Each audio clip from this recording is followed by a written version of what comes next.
The text came while I was standing in a boardroom, glass of water in my hand, listening to an investor pitch. "We need space from you. Please don't reach out anymore. At all." My wife. No call, no conversation, just a message that cut me out of the life I built brick by brick, paycheck by paycheck. And in that one line, she claimed my children too. She thought she'd sent a goodbye. She didn't realize she'd triggered something else. I didn't react, not in front of my team, not in front of the investors who watched me like hawks. I slipped the phone back into my pocket, nodded at the presenter, and waited for the meeting to end. Inside, the betrayal pressed against my chest like a knife. But I didn't bleed, not yet. We'd been married 12 years. I met her when I was broke, building a company out of a garage that smelled of oil and old coffee. She laughed at my ambition then, told me I lived in fantasy spreadsheets. But when money started rolling in, she wasn't laughing anymore. She was shopping, planning, expanding her comfort. I thought loyalty meant weathering the storms together. Turns out, she was only here for the sunshine. The signs had been there. Late nights at the gym, new perfume, the way she turned her phone face down when I entered the room. But I buried those suspicions under trust. Trust is a fool's investment when the other party has already cashed out. Now, with one message, she confirmed what I refused to see. She wasn't leaving me, she was leaving us, the family, the vows, the future we'd promised.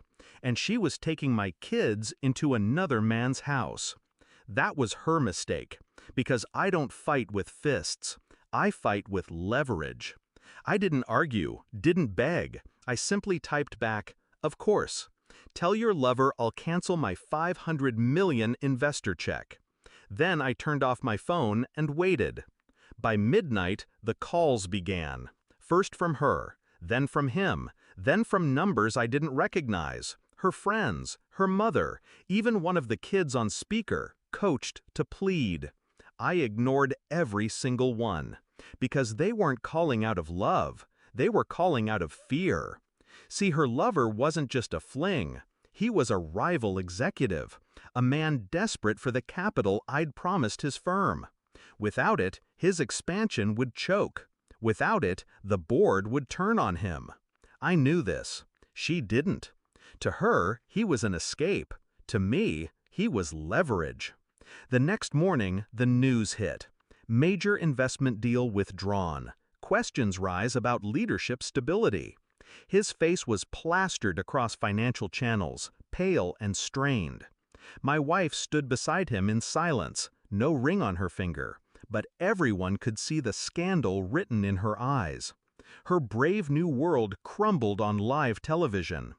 She showed up at my office 2 days later, no makeup, hair undone, the confidence stripped from her voice. "You didn't have to do this," she whispered.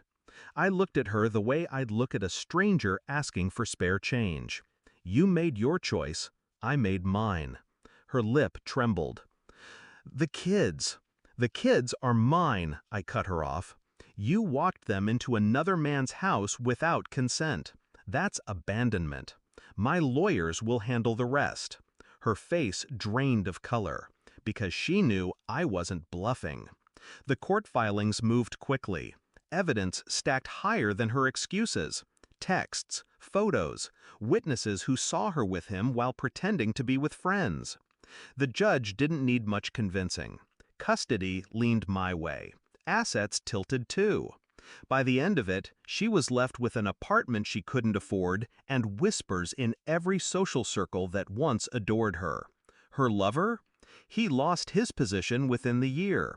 Investors don't back scandal. Boards don't forgive collapse. They imploded together. People ask me if I regret it. Regret what? Trusting her?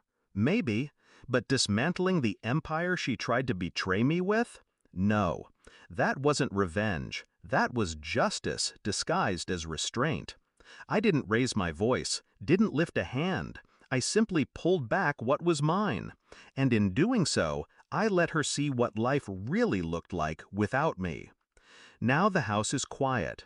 My children laugh in rooms that don't echo with lies. I tuck them in at night and remind myself that love is proven by consistency, not words. As for her, she still sends messages sometimes. Apologies, memories, please. I don't reply, because silence is the sharpest blade I own. She thought walking away meant freedom, but all she walked into was the wreckage of her own making. And me? I walked into peace.